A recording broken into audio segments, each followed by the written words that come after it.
Are they all the same? Oh no, they're not. Not at all. There is that Christianity which is located in the Quran and it's called Room. Room. There's a whole surah of the Quran named Surah Al-Rum. And in that surah Allah speaks about Room. غُلِبَتِ الرُّومُ فِي أَدْنَى الْأَرْضِ. That Rome was defeated in a land close by. وَهُمْ مِنْ بَعْدِ غَلَبِهِمْ سَيَغْلِبُونَ. But afterwards, not long afterwards, Rome is going to be victorious. Who is Rome? Rome is Christianity. But that Christianity, the old one, the one which was in Constantinople, the one which is in Russia today, the one which is in Bulgaria and Greece and Armenia, that Christianity, which is called Orthodox Christianity. This one broke away and went to Italy, and went to Britain, and went to the United States. And this is the Western Christianity. So they're not all the same. Allah is saying, do not take such Jews and such Christians as your friends and allies. Who are? بَعْدُهُمْ أَوْلِيَاءُ بَعْضٍ. Who themselves are friends and allies of each other. Are the Orthodox Christians in Greece and Armenia and Russia, are they friends of the Jews? Have they made an alliance with the Jews? No, they have not. Well then, has this alliance come into being? Yes, it has. It is this Christianity, the one in Washington, the one in London, the one in Rome, the one in Paris. This Western Christianity, these are the ones who have made an alliance with the Jews. And it is a Zionist alliance, a Judeo-Christian Zionist alliance. Imran Hussein is speaking facts in this lecture. And the Quran prohibits us from maintaining friendly ties with such Jews and such Christians. They are the ones who've caused Jerusalem to reach center stage. They are the ones who defeated the Ottoman Empire and conquered Jerusalem. They are the ones who brought the Jews back to the Holy Land. They are the ones who created the state of Israel. And they are the ones who have protected Israel and strengthened Israel to the extent that Israel is now poised to take over from the United States as the next ruling state in the world. And so the first part of the hadith, Umran Ubayt al-Maqdis, when Jerusalem is flourishing, who did it? They did it. The Judeo-Christian alliance. Then the second part of the hadith, Kharabu Yathrib. At that time, Medina would be in a state of forlorn desolation. Who is responsible for that? These are facts. Who is responsible for the status that Medina has today? Nabi Muhammad alayhi salatu wasalam is in Medina and he praises Sham, Syria, and he praises Yemen. Allahumma barik lana fi Shamina wa Yemenina. And the people ask him, O Messenger of Allah, what about Najd? Arabia is divided into two parts. Hijaz, where you have Mecca and Medina, and the other part is Najd, where you have all the oil, for example. When they asked him about Najd, he said about Najd,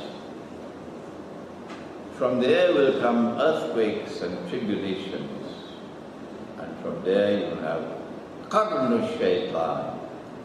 Qarn can mean horn, the horn of Satan. Qarn can mean the age of Satan. The present rulers of Arabia, who created the state of Saudi Arabia, named after a man named Saud. So this present regime, they are from Najd. And they are in alliance with the Judeo-Christian alliance, the Zionist alliance. And they're the ones responsible for Medina today being in a state of forlorn desolation. In order for that conquest of Constantinople to take place, the Prophet ﷺ said something else. Remember, that alliance is prohibited for us, the Judeo-Christian Zionist alliance. وَمَنْ يَتَوَلَّهُ مِنْكُمْ فَإِنَّهُ مِنْهُمْ. Whosoever from amongst you turn to them with friendship and alliance, the Judeo-Christian Zionist alliance, which is today ruling the world, whichever of you, whoever of you Muslims turn to them with friendship and alliance, Allah says, you now belong to them, you no longer belong to us. وَمَنْ يَتَوَلَّهُ مِنْكُمْ فَإِنَّهُ مِنْهُمْ إِنَّ اللَّهَ لَا يَهْدِي الْقَوْمَ الظَّالِمِينَ. So that's prohibited. But over here, with Rome, he said, you will make an alliance with Rome. Nobody knows about the subject. Nobody teaches the subject. Where are the teachers? That you will make an alliance with Rome. So now we are being told that Rome is Washington. Because all the Sunni governments are all in Washington's pocket.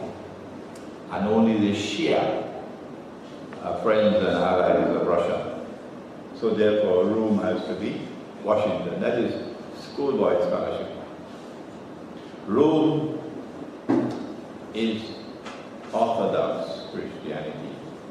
And the leader of the Orthodox Christian world today is Russia.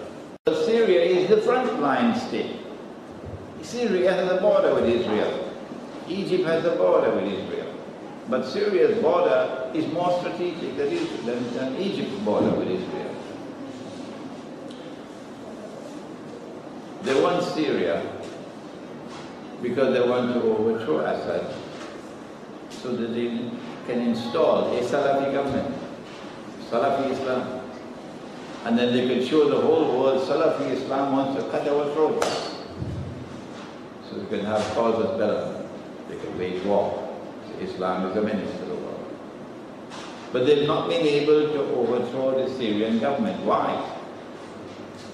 In Libya, they got the UN Security Council to have a vote to permit a no-fly zone. And then they had the NATO aircraft coming in and destroy the Libyan armed forces from the air. They couldn't get it in Syria because China and Russia vetoed it. And so it's only on the ground. And for 2 years now they've not been able to overthrow the Syrian government. The Dajjal's warriors have been fighting in Syria in a Yankee jihad, killing and killing and killing and killing, but have not succeeded in overthrowing the Syrian government. There's a second reason why they want Syria to be overthrown. Not only to install an Islamic government in Syria, but because Syria is an ally of Russia. And Russia has a naval base in Syria. And if they can throw that naval base out of Syria and put a NATO naval base, it would be an embarrassment of the highest order for Russia. And so now we see the stage is set. People were warning me, sending me all kinds of emails that Russia is a Zionist state and Putin is a Zionist state and all that rubbish.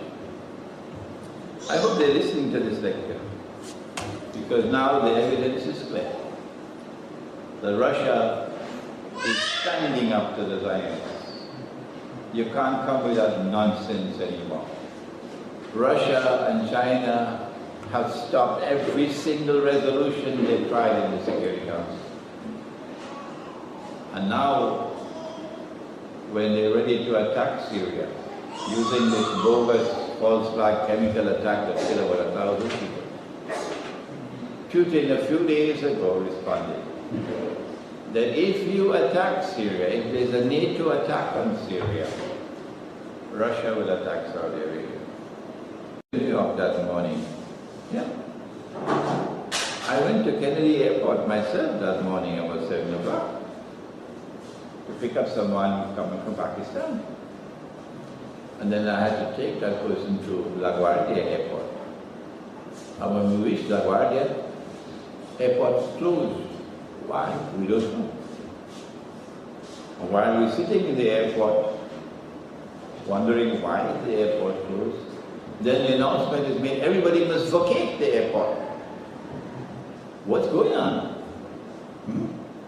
And then I heard somebody with a cell phone. I resisted using a cell phone for a long, long time, you know. So I heard this fellow say, one tower is down. One tower is down. So I wonder if this has something to do with World Trade Towers. So we got out of the airport, we drove back home. I was living in Queens, turned on the television, and there it was. The 9/11 attack on the United States of America. As I saw it unveiling itself on the screen, I knew who did it. Oh yes. This was the Anglo-American Zionist Alliance, the CIA and the Mossad. They are the ones who did it. And then put the blame on us. Most Americans today know that the government is telling a lie. Most Americans know. And yet, the scholars of Islam will not open their mouths and say that 9/11 was a lie. Not the scholars of Islam. You will hear everything else, but you will not hear this. Prophet Muhammad ﷺ said about Akhir al-Zaman, he said there will be great liars. So beware. There will be great liars. So beware. Should this not be on the mimbar? Should it not be told in the khutbah, warning our people about great lies in Akhir al-Zaman?